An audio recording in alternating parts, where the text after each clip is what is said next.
যদি মানুষ মাহফিলের উদ্দেশ্য করে মার্কেট করে আল্লাহর কসম কোরআন আমাদের বৃদ্ধাচারণ করে জাহান্নামের দিকে হাঁকিয়ে তাড়িয়ে তাড়িয়ে নিয়ে যাবে।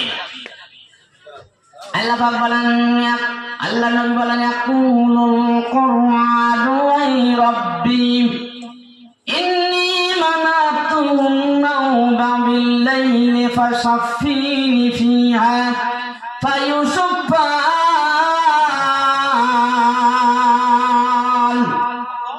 হাসরের ময়দানে আল্লাহ নবী বলেন, বাইহাকির মধ্যে হাদিস এসেছে, কোরআনে কারীমকে আল্লাহ পাক জবান তৈরি করে দেবে, কথা বলার পাওয়ার দিয়ে দেবে।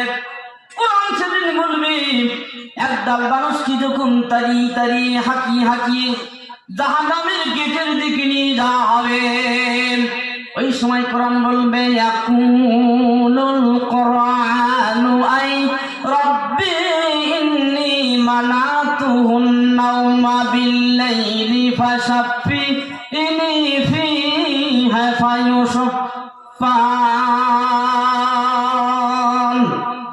সুবহানাল্লাহ বলেন।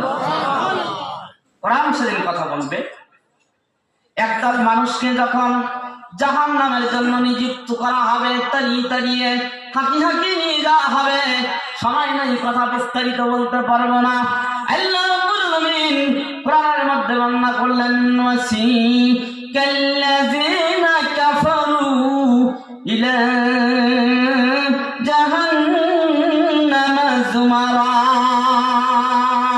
হাত্তা ইযা জাওহা ফুতিহাত আবওয়াবুহা ওয়া ক্বালা লাহুম খাজানাতুহা।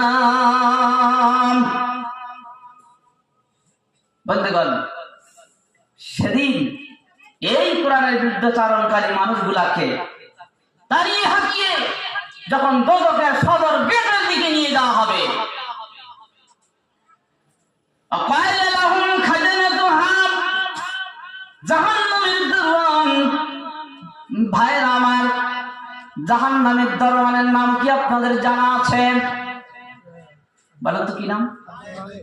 আব্দুল মালিক। ওয়া ক্বালা লাহুম খাজানাতুহা, জাহান্নামের দরওয়ান, জাহান্নামের যারা দায়িত্বপ্রাপ্ত থাকবে, খাজানা, জাহান্নামের দায়িত্বশীল যে সমস্ত ফেরেশতা থাকবে, তারা তখন বলবে, আলাম ইয়াতিকুম রাসূলুম মিনকুম